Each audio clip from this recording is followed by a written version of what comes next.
ओम गुरुर्ब्रह्मा गुरुर्विष्णु गुरुदेवो महेश्वरा गुरु साक्षात पार ब्रह्म श्री तस्मै गुरुवे नमः। इस कर्नाटक में न मालूम हमारा किसी जन्म का कोई संस्कार है, और जब जब हम यहाँ कर्नाटक में आते हैं तो बड़ा मन खुश होता है। हमको यहाँ आते आते 10 साल हो गई, और 10 वर्ष से हम यहाँ गुरु पूर्णिमा पर्व मनाते हैं प्रत्येक वर्ष। परमपिता परमात्मा की कृपा से जिस प्रकार हम पहले मनाते थे, आज भी उसी प्रकार यहाँ पर उस पर्व को मनाने के लिए आ गए हैं। हमारा आश्रम जो था वो बीडीए वालों ने सब तोड़ दिया। ये हमारे परम भक्त एक हनुमान यहाँ पर मिल गए तो उन्होंने सहारा दे दिया है कि बाबा यहाँ पर अपना पर्व मनाओ, तो यहीं पर हम अपना पर्व मना रहे हैं। और हमारा आने का उद्देश्य ये होता है कि संत दर्शन से कोटान कोट के जो पाप होते हैं भक्तों के नष्ट हो जाते हैं, क्योंकि संत दर्श से पातक तरही गरुण देख जिम शंका डरही। जिस प्रकार मोर को देख करके सर्प दूर हो जाता है, अपने प्राणों की रक्षा करने के लिए बिल में घुस जाता है, ठीक उसी प्रकार संतों के दर्शन करने से भक्तों के कोटान कोट के जो पाप है वो नष्ट हो जाते हैं। और हमारा देश जो है धर्म के रास्ते पर चलना है, बच्चों को शिक्षा देना है। हमारा काम शास्त्र से है और देश की रक्षा करने का काम फौजियों का शस्त्र से है। तो मेरा तो यही कहना है कि परमपिता परमात्मा हमेशा हमारे भक्तों को अच्छा रखे, हमारे देश की खुशहाली बनी रहे और जय जयकार होता रहे हमेशा। जो अच्छा करेगी वही बैठेगी, और वो ही बैठने वाली है। ये तो चक्कर चाल पड़ गई, कोई भगवान की कृपा ऐसी हो गई कि कचरे में पड़े हुए थे फिर कचरे में गिर गए। चलो भगवान रक्षा करेंगे। धर्म की रक्षा तो करने के लिए किसी न किसी को आना पड़ता है। जब जब हो धर्म की हानि, बाढ़ पुण्य असुर अभिमानी, तब तब धरे प्रभु मनुज शरीरा, आए हरे सज्जन की पीरा। जब जब भक्तों पर कष्ट होता है नहीं तो भगवान को स्वयं आना पड़ता है भक्तों की रक्षा करने के लिए। ಗುರುಗಳು 3 ದಿನ ಮುಂಚೆ ಫೋನ್ ಮಾಡಿದ್ರು, ಇಲ್ಲಿ ಬರ್ತೀನಿ ಅಂತೇಳಿ. ಭಯ ಆಗೋಯ್ತು, ಏನು ಹೇಳೋದು ಏನು ಮಾಡೋದು ಅರ್ಥ ಆಗಲಿಲ್ಲ. ನಾನು ಬೇರೆ ಕಡೆ ಮೈಸೂರಲ್ಲಿ ಅರೇಂಜ್ ಮಾಡ್ತೀನಿ. ಬೇಡ ಇಲ್ಲೇ ಅರೇಂಜ್ ಮಾಡಬೇಕು, ನಾನು ಇಲ್ಲೇ ಬರ್ತೀನಿ ಅಂತ. ನನ್ನ ಜಲನಾಥ ಗುರುಗಳು, ಮತ್ಸ್ಯನಾಥ ಮಂಜುನಾಥ ಗುರುಗಳು ನನ್ನ ತಾಯಿ ದೇವಿ ಮೇಲೆ ಭಾರ ಹಾಕ್ಬಿಟ್ಟು ನಾನು ಆಯಿತು ಅಂತ ಒಪ್ಕೊಂಡೆ. ಬಂದರು. ನಾಳೆ ಮೃತ್ಯುಂಜಯ ಹೋಮ ಇದೆ, ಮತ್ತು ಜೊತೆಗೆ ಲೋಕ ಕಲ್ಯಾಣಕ್ಕೆ ಮೃತ್ಯುಂಜಯ ಹೋಮ, ಗಣಪತಿ ಹೋಮ ಎಲ್ಲ ಇದೆ. ಎಲ್ಲ ಗುರುಗಳು ಮಾಡ್ತಾಯಿದ್ದಾರೆ. ಎಲ್ಲ ಅವ್ರ ಜವಾಬ್ದಾರಿ, ಅವ್ರ ವ್ಯವಸ್ಥೆ ನಡ್ಕೊಂಡು ಹೋಗುತ್ತೆ. ಅದಕ್ಕೆ ನಾನು ಅವ್ರ ಪಾದಕ್ಕೆ ಮತ್ತು ದೇವತೆಗಳಿಗೆ, ಸಾಧು ಸಂತರಿಗೆ, ಸಿದ್ಧ ಪುರುಷರಿಗೆ ನನ್ನ ಹಣೆ ಹಚ್ಚಿ ನಮಸ್ಕಾರ ಮಾಡ್ತೀನಿ. ಹಿರಿಯರು ಕಿರಿಯರು ಎಲ್ಲರ ಆಶೀರ್ವಾದ ಕೊಟ್ಟಿದ್ದಕ್ಕೆ ನಾನು ಧನ್ಯವಾದಗಳು. धन्यवाद। सर्वाइकल जो पेन होता है वो पेन मेरा 6 मंथ से हो रहा था। और ज़्यादा पेन था। और इन्होंने जो 1 दिन 2 दिन मुझको देखा, ठीक कर दिया। अब नहीं होता है, भगवान की कृपा है। जिस पर परमपिता परमात्मा की कृपा होती है वो मिट्टी भी उठा के देता है, नहीं अम्मा, वो ठीक हो जाता है। धन्यवाद। जा पे कृपा राम की हुई, ता पे कृपा करें सब कोई। जिस पर भगवान की कृपा है उस पर सभी कृपा करते हैं, जिस पर भगवान की कृपा नहीं उस पर कोई कृपा नहीं करता। ಅವ್ರಿಗೆ ಹೀಲಿಂಗ್ ಮಾಡಬೇಕಾದ್ರೆ ಅವ್ರದ್ದೇ ಆಶೀರ್ವಾದ ತೊಗೊಂಡೆ ಮಾಡ್ಕೊಂಡು ಆ ಸೋಲಿಗೆ ನಮಸ್ಕಾರ ಮಾಡಿದ್ರೆ ಶಕ್ತಿ ಕೊಡಪ್ಪ ಅಂತೇಳಿ ಆ ಸೋಲು ಶಕ್ತಿ ಕೊಡ್ತು ಸ್ವಾಮಿಗಳದ್ದು. ಅದರಿಂದ ಆ ಕೆಲಸ ಆಯಿತು. ನಂದಲ್ಲ, ನಾನು ಮಾಡಿದ್ದಲ್ಲ, ಅದು ನಾನು ಮಾಡದೇ ಇದ್ದರೆ ತುಂಬ ದೊಡ್ಡದಾಗತ್ತೆ. ದೇಹನೇ ನಂದಲ್ಲ, ತಂದೆ ತಾಯಿ ಕೊಟ್ಟ ಪ್ರೀತಿಯ ಕಾಣಿಕೆ, ಆತ್ಮನೂ ನಂದಲ್ಲ, ಪರಮಾತ್ಮಂದು. ಹಾಗಾಗಿ ಅವರಿಗೆ ಹೀಲಿಂಗ್ ನಾನು ಮಾಡಿಲ್ಲ, ನನ್ನ ಗುರು, ನನ್ನ ದೈವ, ನನ್ನ ಶಕ್ತಿ, ಮತ್ತು ಅವರು ಸೋಲು ಬೇಡ್ಕೊಂಡೇ ಅದಾಯಿತು.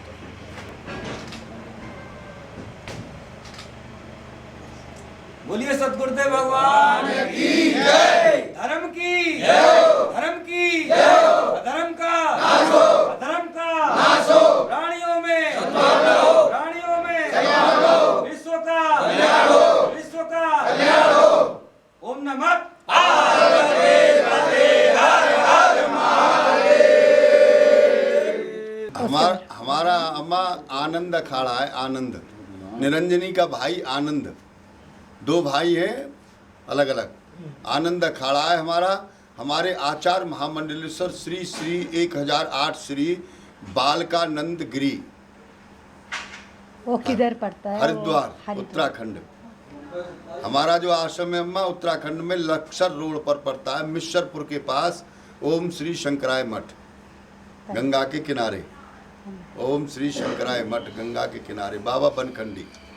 जिस प्रकार माता को ढूंढ करके उसको खुशी प्राप्त होती है, खुश प्राप्त होता है, आनंद प्राप्त होता है, ठीक इसी प्रकार जब संत किसी भक्त के दरवाजे पर जाता है तो भक्त उसको सामने दिखाई देता है तो उसका मन ऐसे हो जाता है प्रफुल्ल, मेरे भगवान जी आ गए मेरे दरवाजे पर। जय गुरुदेव। संत मिलन सम सुख जग माही, संत के मिलने के बराबर संसार के अंदर सुख कहीं नहीं है।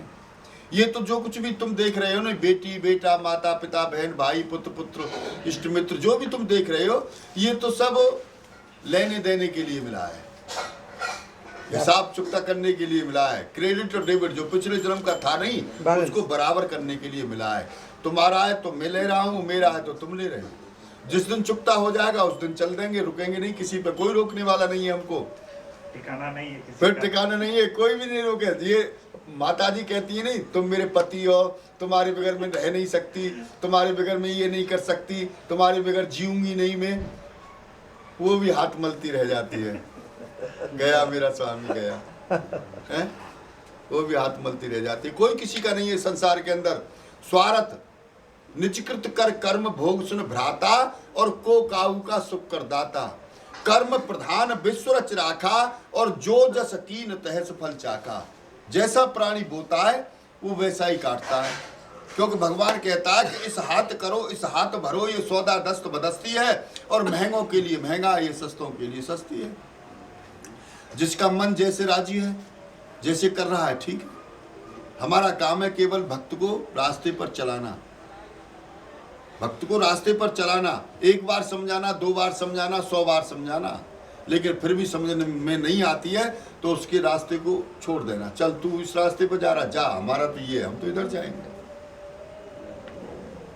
जिस प्रकार माता पिता अपने पुत्र को, अपनी बेटी को समझाते हैं, कभी दुख नहीं देखना चाहते बच्चों को, कोई नहीं देखना चाहता है दुखी, लेकिन बच्चा बार बार समझाने पर नहीं मानना है तो माता पिता भी कह देते हैं भैया तू जाओ, नहीं मानना है तो मौज कर। सच है में। हाँ, गुरु जी का वचन सत्य का प्रकाशन। एक पिता के विपल कुमारा, और पृथक पृथक गुणशील आचारा। कोई पंडित कोई तापस ज्ञाता, और कोई धनवंत सूर कोई दाता। झाड़ एक है, झाड़ तो एक है, लेकिन उस झाड़ पर जो फल लगते हैं, कोई अच्छा फल हो जाता है, कोई खराब हो जाता है, कोई बीच भी टूट के गिर जाता है, कोई कुछ हो जाता है, कोई तूफान आ गया तो सबको हला देता है, लेकिन फिर भी उस पर कुछ बच जाते हैं। समझ रहे हो नहीं? तो जैसा जिसके भाग संस्कार में लिखा हुआ है। अम्मा आपने देखा होगा कि एकदम एक राजा के यहाँ जन्म लिया, एक ने फुटपाथ पर जन्म लिया। एक के खाने के लिए कुछ नहीं है, पहनने के लिए कुछ नहीं है, ओढ़ने को कुछ नहीं है, रहने को कुछ नहीं है, ओवर ब्रिज के नीचे बैठा है, प्लास्टिक ओढ़ रखी है, नहीं तो कचरा इकट्ठा करके उसमें आग लगा के ताप रहा है, पूरा काला हो गया, ब्लैक हो गया पूरा कचरा से तापने से। और एक जो जन्म लिया उसके करोड़ों जगह से बधाइयाँ आ रही हैं। और खूब एक हमारा शिष्य हुआ इधर, जय श्री राम। सबसे पहले तो मैं अपने सदगुरुदेव महाराज के चरणों में वंदन नमन करता हूँ और यह संदेश देना चाहता हूँ कि हम लोग तीर्थ यात्रा करते हुए आज कर्नाटका पहुँचे, बेंगलुरु। यहाँ की भूमि पर आकर के जब चरण पड़ा तो एक अजीब हृदय को प्रसन्नता हुई, क्योंकि कल का गुरु पूर्णिमा पर्व है। सभी गुरुओं के चरणों में मैं प्रणाम वंदन करता हूँ और कर्नाटका के लिए अपने हृदय से प्रार्थना करता हूँ कि हे महादेव, हमारे कर्नाटका में कोई दुख, कोई संकट, कोई ऐसी परेशानी न आए जिससे कि हमारे देश को सामना करना पड़े।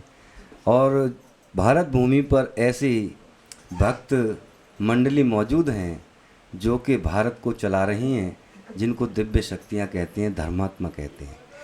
कल का चूँकि पर्व गुरु पूर्णिमा का है, ये जो पर्व है एक मिलन का पर्व है।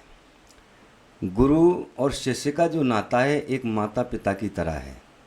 जैसे अपने पुत्र को माता पिता आशीर्वाद समय समय पर देते हैं, ठीक उसी प्रकार से गुरुजन गुरु पूर्णिमा पर्व पर अपने शिष्यों को आशीर्वाद प्रदान करते हैं। जो शिष्य तन मन धन एवं अपने समर्पण से, सेवा से गुरु लोगों को प्रसन्न कर लेते हैं तो गुरु की कृपा ऑटोमेटिकली उन शिष्यों पर पड़ती है। जैसा कि उदाहरण के लिए मैं मौजूद हूँ, मैं अभी 10 वर्ष पहले बहुत ही अज्ञान में खोया हुआ था। जब गुरुदेव की कृपा की तो आज आपके सामने टीवी पे लाइव हूँ और प्रार्थना करता हूँ कि सद्गुरुदेव भगवान की कृपा साथ ही सभी शिष्यों पर हो और कर्नाटका के अंदर जितने भी भक्त लोग हैं वे आस्था से जुड़ें, गुरुओं से जुड़ें, क्योंकि स्वामी विवेकानंद के भी गुरु थे और जितने भी शक्तियों ने जन्म लिया है भारत के अंदर सभी के गुरु हैं। क्योंकि गुरु एक अंधकार से प्रकाश की ज्योति जलाते हैं, प्रकाश की तरफ वे मार्ग दिखाते हैं।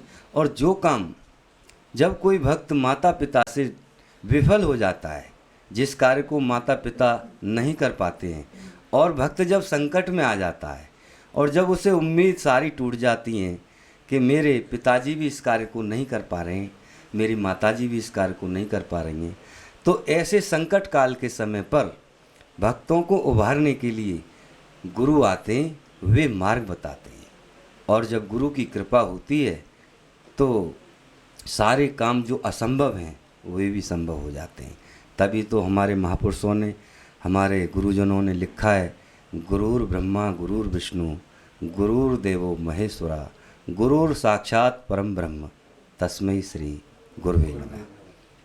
तो मैं इसी के साथ ये चाहूँगा कि कर्नाटका के जितने भी भक्त लोग हैं अपने अपने हृदय से, आत्मिक सेवा भाव से, जहाँ हैं जैसे भी हैं, अपने गुरु को याद करें, गुरु का पूजन करें और उनका आत्मिक आशीर्वाद प्राप्त करें। कल का दिन हमारे लिए विशेष महत्व रखता है। और साथ ही मैं सभी भक्तों से ये कहूँगा कि हमारा जो भारत देश है विश्व गुरु बने और हमारे भारत देश में ऐसे लाल पैदा हों, ऐसे भक्त पैदा हों। लेकिन होंगे तभी जब हम उनकी परंपराओं को और उनके संस्कारों को अपने अंदर ढालेंगे।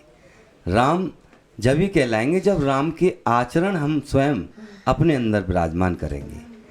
क्योंकि व्यक्ति की पहचान उसके वस्त्रों से नहीं, उसके व्यक्तित्व से होती है। इसी के साथ सभी भक्तों को जय श्री राम, हर हर महादेव, सतगुरुदेव भगवान की बोल सच्ची दरबार, हर हर महादेव। तो जैसा कि आप लोग देख रहे हैं कर्नाटका में आज गुरु महाराज के साथ संत मंडली भी पधारी है आनंद अखाड़े से, जिसके हमारे पूज्य गुरुदेव श्री श्री 1008 आचार्य महामंडलेश्वर स्वामी बालकानंद गिरी जी के सानिध्य में हम लोग सनातन धर्म का प्रचार कर रहे हैं और भारत भ्रमण के द्वारा आस्था, भक्ति एवं सेवा भाव को जन जागृति के अंदर पहुंचा रहे हैं। और सभी भक्तों से मिलकर के यही संदेश है कि सद्भावना से रहें, शांति से रहें और भक्ति को जगाएं, आस्था को जगाएं, अपने बच्चों को संस्कार दें। और जो विदेशी लोग जो कम वस्त्र पहन रहे हैं, जैसा कि हमारे मंदिरों में कम वस्त्र पहन करके और जो दर्शन करने के लिए जाते हैं, तो ये कुछ ठीक नहीं लगता है। क्योंकि जैसे पिता हैं, माता हैं, यदि हम माता पिता के सामने अच्छे सुंदर बन के जाएंगे तो अच्छा है, लेकिन यदि आस्था से परे होकर के चलेंगे और अपने चरित्र को भद्दा करेंगे तो हमारे माता पिता भी हमें आशीर्वाद नहीं देंगे। वे तो जगत पिता हैं, वे तो महादेव हैं, माता पार्वती हैं। उनका आशीर्वाद यदि हमें प्राप्त करना है तो अपने अंदर धर्म, अर्थ, काम और मोक्ष ये अपनाना पड़ेगा। संयम, सेवा, साधना, जैसा कि मेरे गुरुजी कहते हैं, उनका यही कहना है कि संयम, सेवा और साधना ये व्यक्ति के अंदर यदि आ जाएं तो व्यक्ति श्रेष्ठी नहीं महान बन जाता है। जय श्री राम। ओम नमो नारायण।